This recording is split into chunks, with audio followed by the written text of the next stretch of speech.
David, thank you very much. Pleased to be here with some of my PNC and BBVA colleagues and to welcome Carol to the Gulf Coast. Urban renewal is a key initiative of PNC's Main Street focus, as we are actively ensuring our communities are growing and thriving. Mobile has certainly seen and felt a great deal of renewal. I want to thank Elizabeth, her team, and the Alliance Board for the incredible support you're given to downtown businesses over the last year. It is indeed an honor to be here to celebrate your accomplishment today. And who better to hear from other than our keynote speaker, Carol Coletta. Carol is currently the president and CEO of the Memphis River Parks Partnership. She is leading the relaunch of a nonprofit to develop, manage, and program 6 miles of riverfront in 5 park districts along the Mississippi River. Most recently, Carol was with the Credge Foundation, where she was a senior fellow in the foundation's American Cities Practice. She led a $50 million collaboration of national and local foundations, local nonprofits, and governments to reimagine the civic commons in 5 cities. Prior to that, she was formerly vice president of community and national initiatives for the John S. and James L. Knight Foundation, where she managed a portfolio of more than $60 million annually in grants, a team of 18 people, and to drive success in 26 cities. Carol led the 2-year startup of Art Place, a unique public-private collaboration to accelerate creative placemaking in communities across the U.S., and was president and CEO of CEOs for Cities for 7 years. Prior to that, she served as the executive director of the Mayor's Institute on City Design, a partnership of the National Endowment for the Arts, the U.S. Conference of Mayors, and the American Architectural Foundation. She also ran a Memphis-based public affairs consulting firm, Colletta and Company, where she served businesses, foundations, nonprofits, and government on the broadest range of civic issues. Carol, on behalf of all of us today, welcome to Mobile.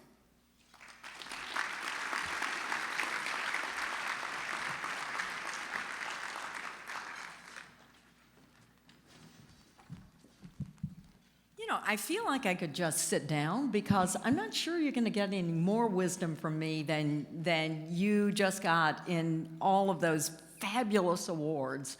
And I've had the pleasure of walking around the last couple of days to see what you've been doing, and it's really very impressive. I want you to know I'm so glad to be here. I was thinking, that's 18 months, that would have been a throwaway line, right? I'm so glad to be here. But actually, I'm really glad to be here, not just because of what I've seen in Mobile, but also, as has been referenced earlier, we've all gotten a little tired of Zoom and being away from each other, so it's really, really good to be here. And, I was thinking that may be, in fact, the most critical question that is looming for downtowns everywhere. What is it that will make people glad to be here? Because in the midst of the pandemic, many of us have taken the opportunity to rethink how and where we live. Many, especially those in low pay and uncertain jobs and industries, they've decided to change jobs or switch industries or just stay home. And for those of you running restaurants and hotels, I know you're suffering that. And for a growing number of office workers, the office is no longer the place that you have to be 5 of 7 days. And so when you have the option to stay home to work or not work, as the case may be, your home, your neighborhood, your city, your local ties become all important. And we've known, I've done a lot of work in the past, we've known for a long time that when it comes to capturing young, college-educated, mobile Americans, what we call the young and restless, quality of life has been the city's most valuable asset. And I've done many, many focus groups all over the country with this demographic. And they made the point over and over and over. First, they choose the place they want to live, then they look for a job. Well, 15 years later, place is more divorced than ever from certain choices. I mean, for instance, you can live local and shop anywhere, right, online. Or you can work global and live local. It's funny, my two stepsons are both great examples of that. One lives in Boston. He joined a West Coast firm. He's a senior executive, one of the top 2 or 3 people in the company, and he's never been to the company. He's been with them for 2 years, and it's like, God, how does that work?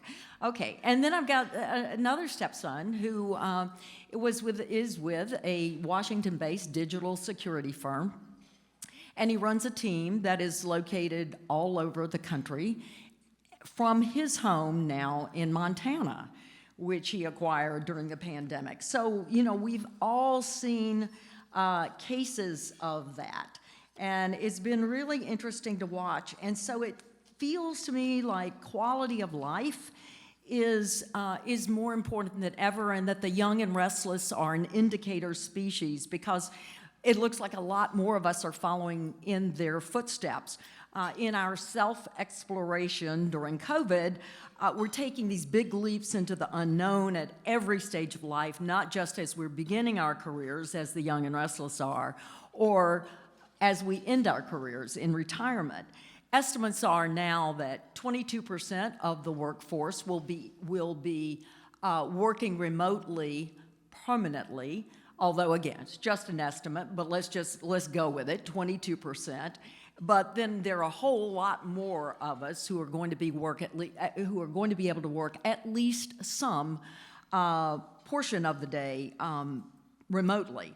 So if you think about that, right, now more than ever, quality of life is the city's best economic asset. If people don't want to live in your city compared to the choice set they have, you're going to be very hard-pressed to continue developing an economy. So I think that makes it a fascinating and challenging time to think about and reconsider the role of downtown.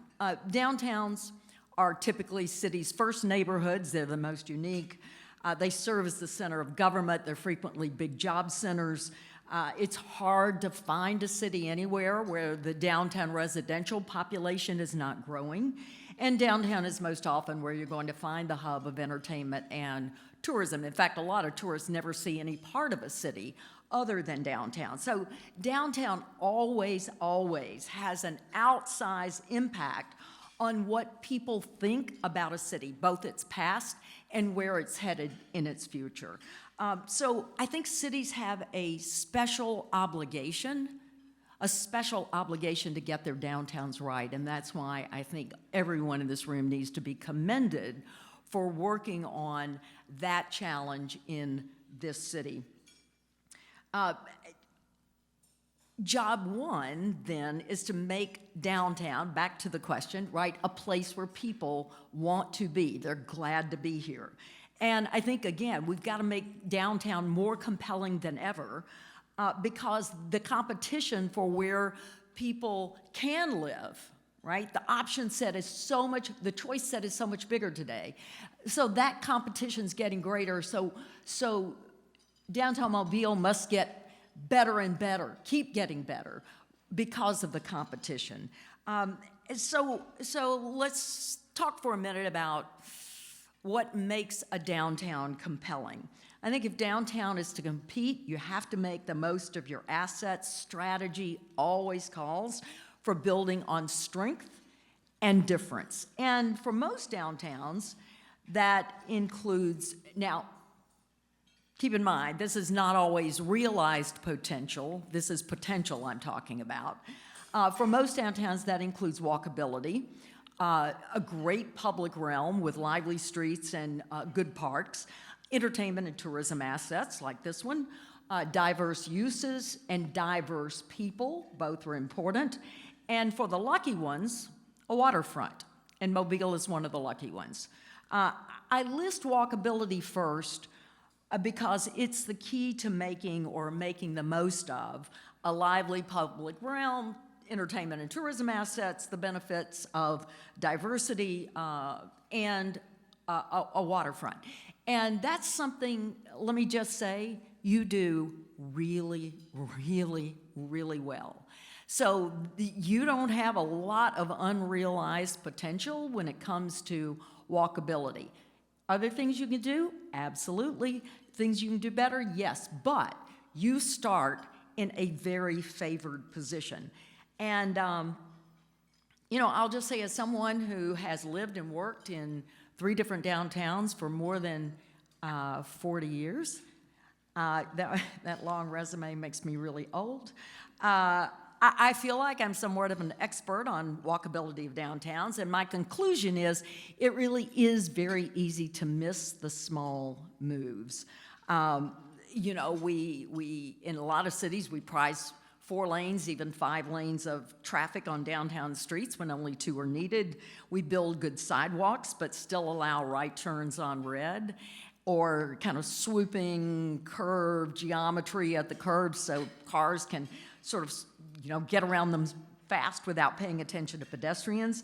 We try to emulate suburbs by putting parking very convenient and everywhere instead of adopting a park once and walk strategy that prioritizes making the walk delightful.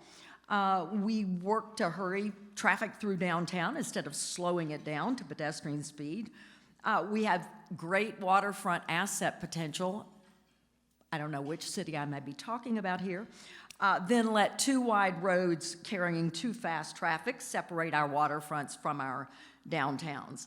And likewise, I think many of us fail to connect downtown to the neighborhoods just beyond downtown, often due to historic patterns of racial segregation. Those lines don't fade away.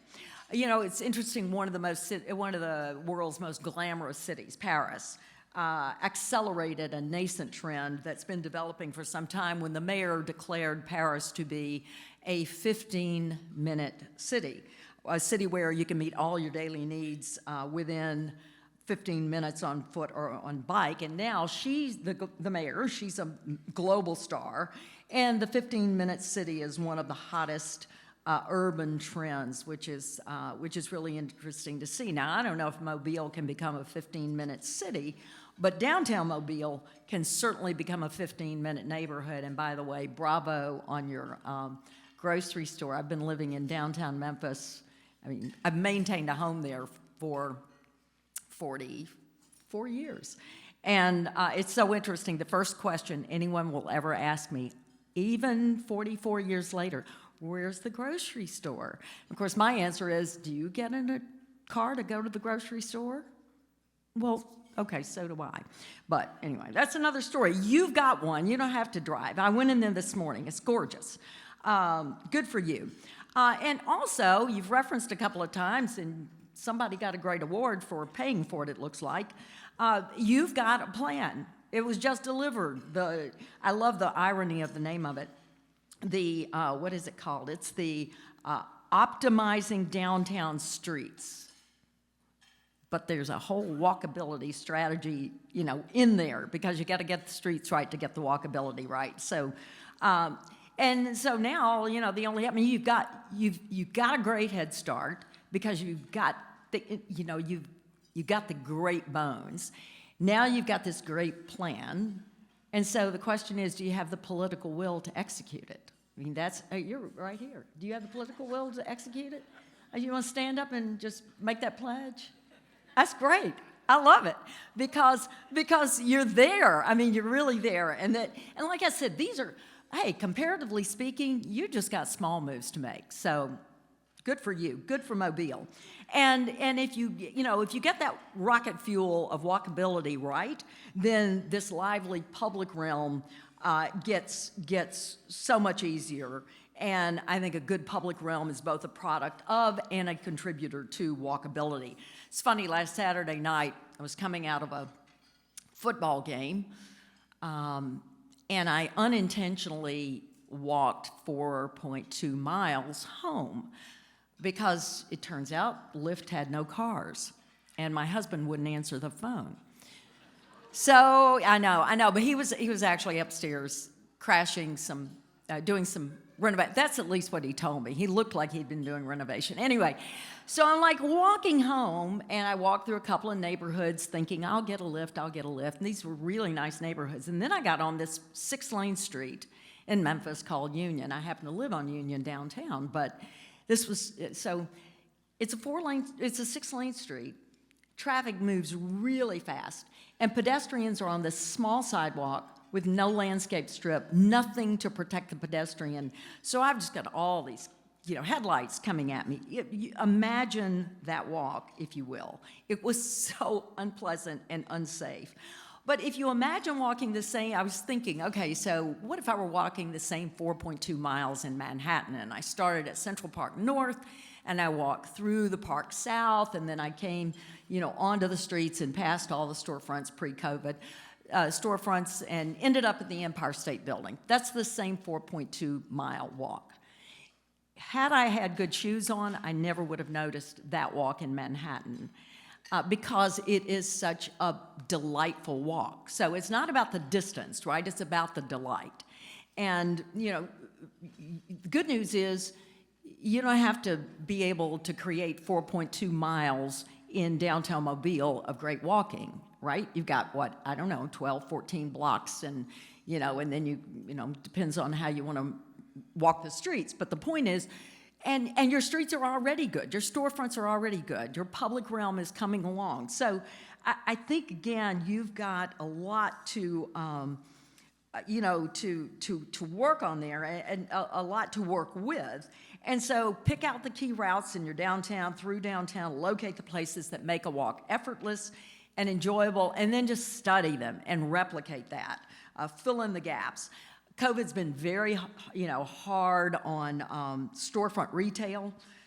We probably all have a favorite shop or restaurant that still closed, maybe gone forever. And with home delivery flourishing, there's no doubt that Main Street will need to be reinvented. And I saw a lot of reinvention in your awards. The lack of office workers and tourists has severely wounded downtown street scenes. But longer term, I think downtown, with its buildings with smaller footprints, will compete very well, and they're kind of perfect for these creative entrepreneurs you just celebrated to do exciting things and test new concepts, because we will need new concepts. But I do think it's interesting when we think about downtown and retail and restaurants and what's happening.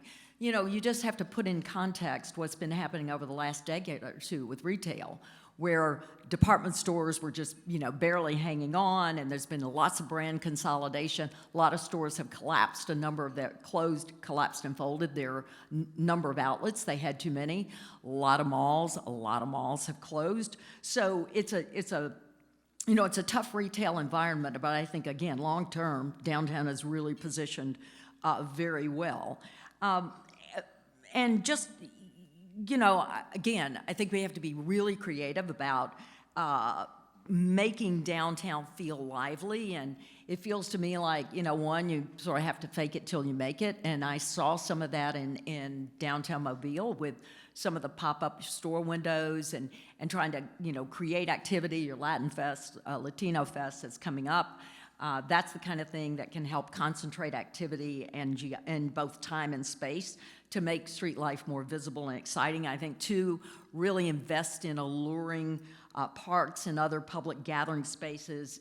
Invest in great design and animation of those spaces. I know you're doing some of that. Don't be afraid to break the mold of what Americans think of as a park, because I think the hybridization of parks makes them more exciting. And then keep it clean and civil. One of the most disturbing things, I know we all feel this, that the pandemic has wrought in cities, especially cities that are woefully understaffed, again, during COVID, has been to let bad behavior take root on our streets.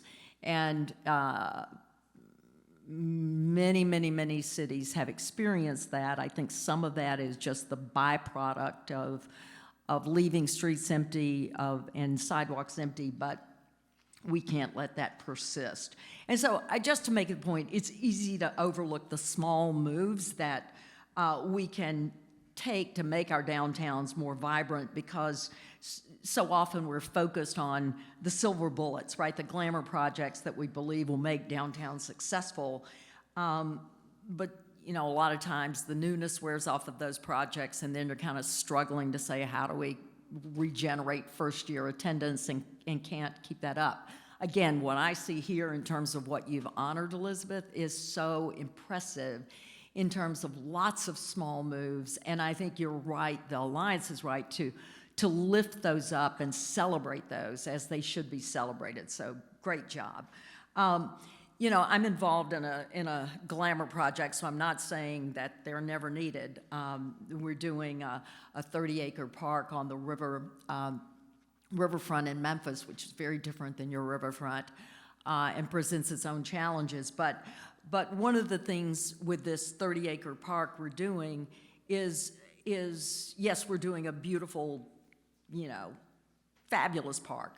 It'll be ready mid-2023, so maybe you'll take one of your leadership trips then to come see it. But what was most important, there was no reason to do the transaction of renovating that featureless piece of ground unless we connected our riverfront north and south along runs adjacent to downtown, and also east and west.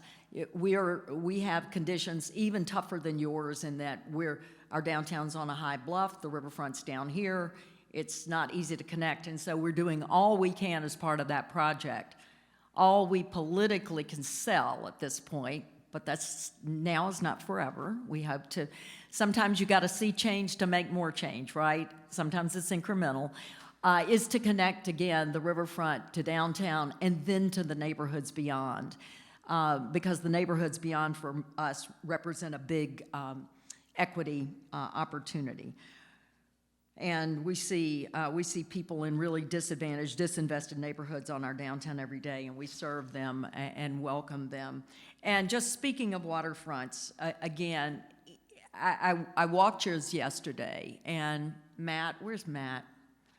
We were talking earlier about the waterfront here and what you can do with it.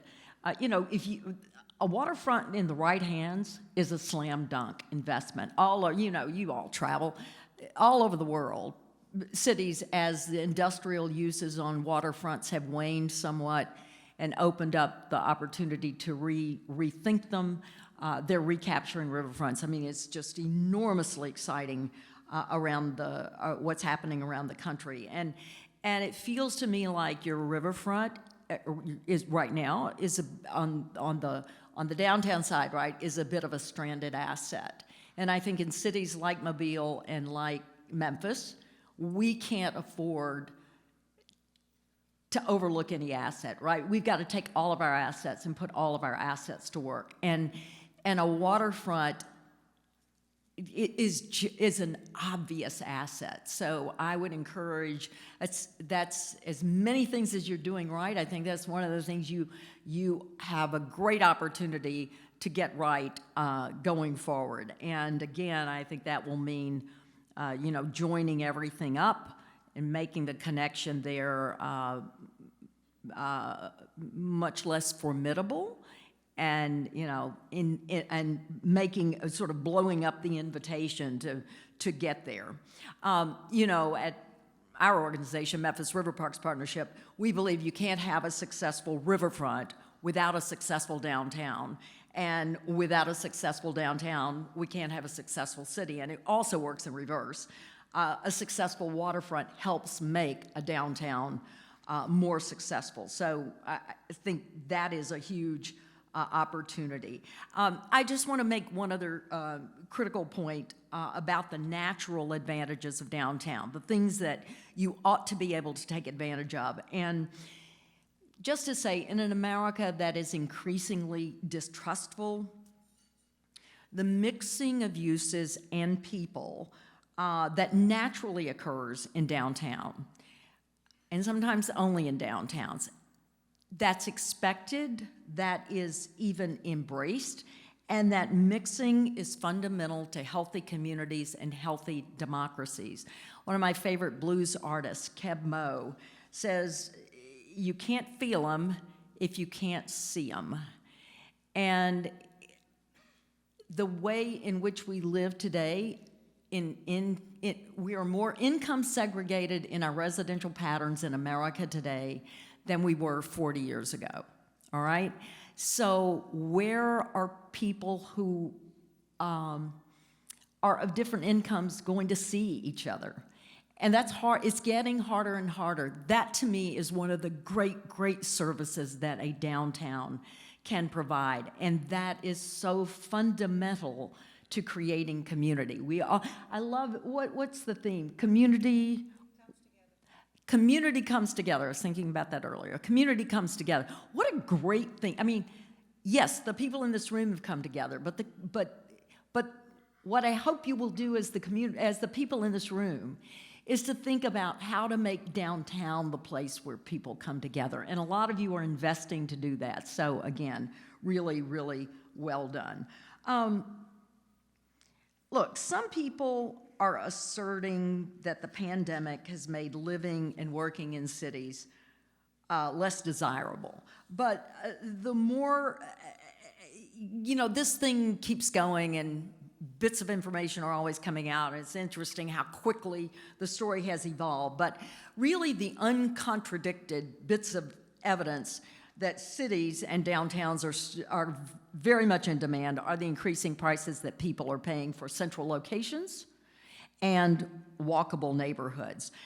It's interesting, a great colleague of mine, Joe Courtwright, urban economist, he's noted the epitaph of cities has been written many times. We were told that in the wake of 9/11, no one would want to live in dense areas for fear of terrorist attacks, and then Lower Manhattan came back, better, bigger, more dense than ever. We were told that the advent of the internet and shopping would allow people to forego traveling to cities for goods and jobs. But the back to the city movement during that, has flourished and accelerated coincident with the widespread adoption of those technologies. Now, once again, we're being told that a new fear will drive people to the suburbs and rural towns. But the experience, even in the last few months, has shown us that while people may be switching cities, they're still choosing cities. They're still moving to cities. I look around Mobile, and it feels like you have all the ingredients you need, including great advice from past speakers at this occasion, like Jeff and like Chris, to take advantage of this moment. And this moment is when people are reshuffling, right? They're making new decisions. This is like the moment. This is the moment of opportunity. So I would just encourage you, you know what to do. Don't wait to do it. It's not going to get easier or better a year from now, 2 years from now, 3 years. This is the moment. But it takes courage to do something different. All the people who got awards know this. To venture into the unfamiliar, to take at first may be unpopular actions. I mean, if I've learned anything, and I think now I've got the scars to prove it, people have a very hard time imagining something different. I mean, a few people win these awards because you can see the future in ways that other people can't, and you take those risks, and then you help the rest of us see the future. So the early in, the hard decisions, this is right. They're hard, right? They're hard, and especially when social media reigns, people are very vocal. But it's really tough to do big things, but there's no better time, I think, to do the right thing. And the right thing feels to me in downtown Mobile is obvious. Just keep leaning into walkability, create those lively streets and parks, keep building your entertainment and tourist and visitor assets, mix uses and mix people, and don't resist that. And recapture your waterfront, make the most of it. Thank you again for all you've done and will do for downtown Mobile. And I look forward to coming back and seeing so many new and exciting things happening. Thank you.